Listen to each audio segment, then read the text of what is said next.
जज्बात में बहकर हम ये क्या गलती कर बैठे।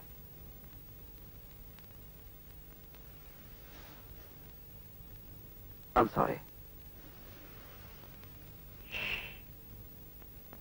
आज मुझे एहसास हुआ प्यार कितना खूबसूरत होता है। क्यों ना हम शादी कर लें?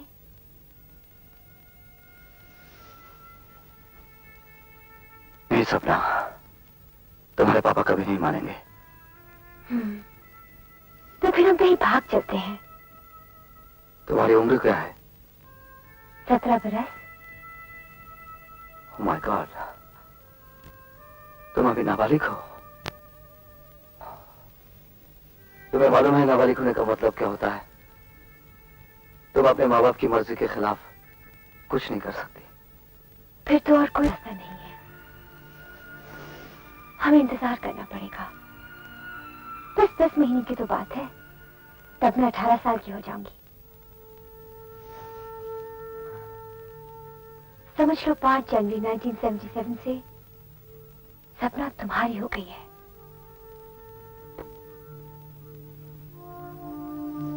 मैं तुम्हारी बीवी बनूंगी, हमारा एक छोटा सा घर होगा। और बच्चे?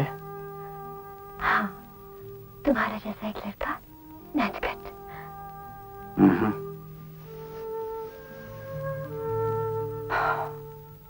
हमारी एक लड़की होगी और उसका नाम होगा कोमल। हाँ, अच्छा नाम है। और लड़की का नाम होगा? मेरे अलावा तुम्हारी जिंदगी में कोई और मर्द नहीं आएगा। अच्छा बाबा, सपना दुआ करेगी कि तुम्हारा सपना सच हो। डैडी के घर लौटने का वक्त हो गया है, मुझे जाना चाहिए। कल आओगी ना? हाँ, उसी जगह, उसी समय।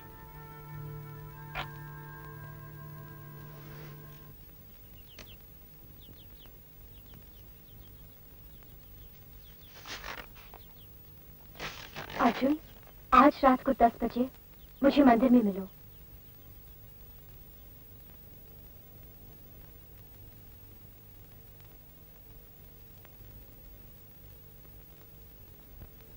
अर्जुन,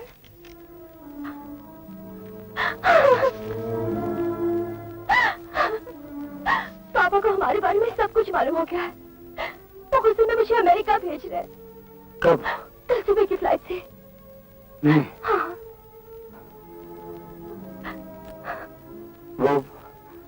वो ऐसा नहीं कर सकते। वो समझते हैं कि हम दूर रहकर एक दूसरे को भूल जाएंगे,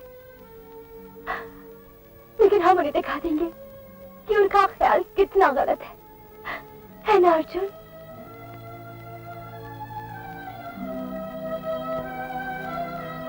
अर्जुन, 10 महीने में मैं 18 वर्ष की हो जाऊंगी और तुम्हारी बीवी भी।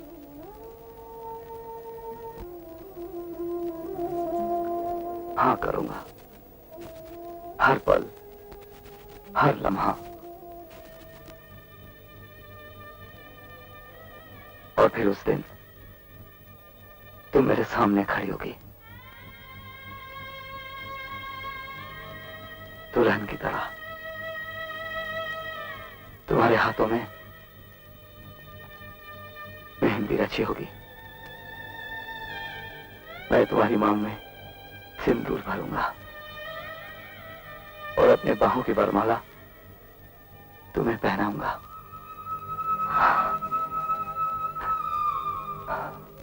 तो आप ट्रायल लेकर देख लीजिए। कोई जरूरत नहीं, तुम्हारा काम एकदम फर्स्ट क्लास होता है। मैं तो कहता हूं कि तुमसे अच्छा मैकेनिक मुंबई में कोई हो ही नहीं सकता।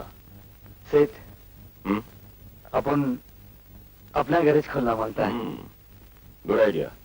क्या है सेठ, 10 महीने में मैं शादी कर रहा हूँ और आप तो जानती हैं कि घर बच्चा बीवी संभालने के लिए अपना तो कुछ ना कुछ धंधा होना ही चाहिए। अगर आप गैरेज खोलने के लिए पैसे दे दें। ये रहा तुम्हारा गैरेज और तुम्हारी फैमिली लाइफ। थैंक यू साहब। मैं 2 बरस के अंदर अंदर आपका एक एक पैसा चुका दूंगा। और अगर नहीं चुका पाए तो समझ लीजिए मैं आपके पास गिरवी हो गया। अबे घर जाना है कि नहीं? इतना काम करेगा बीमार हो जाएगा। पैसा कमाना है, घर बसाना है। उफ।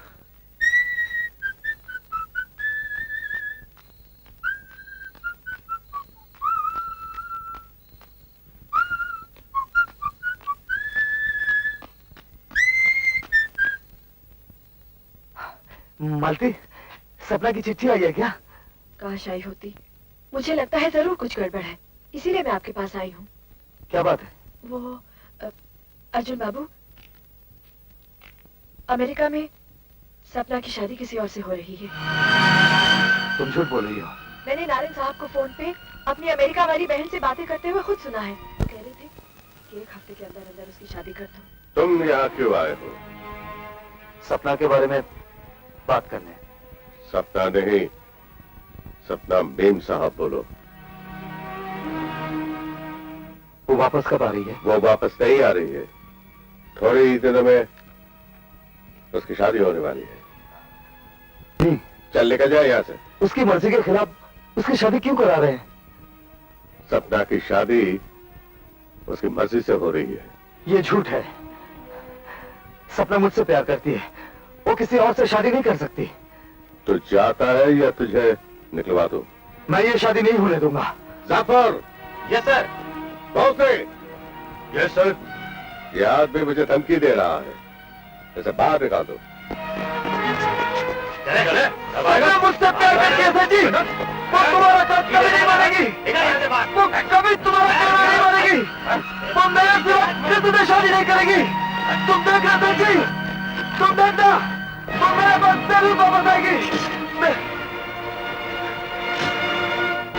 साले यहाँ चाकू लेके आया था? क्यों बे? क्या चाकू चलाने आया था क्या? आज निकलने के बाद नहीं। पकड़ के दिया तुम्हें। मैं कल ही अमेरिका से वापस आया। तुम्हारे घर गया तो पड़ोसियों से पता चला कि तुम डोंट वरी, तुम जेल से बाहर निकलोगे तो फौरन मेरे पास चले आना। मुझे पता चला, पुलिस ने मेरे घर की तलाशी ली, सब कुछ ले गए, वो 50,000 भी जो आपने मुझे दिए थे। तुम फिक्र मत करो, और बहुत सारे काम मिलेंगे और बहुत सारे पैसे भी। अरे हाँ, याद आया, तुम्हारे घर गया था तो तुम्हारा ये टेलीग्राम आया हुआ था। बाय। सपना, मुझे मालूम था सपना तुम्हारी वफा मेरा साथ देगी।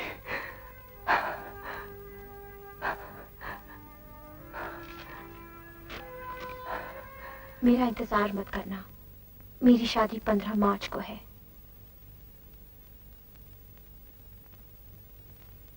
उस दिन तुम्हारा अर्जुन चुपचाप मर गया, और जो जिंदा रहा उसमें न जीने की आरज़ू थी, न मौत का डर। मैं दर्द की सीमा पार कर गया।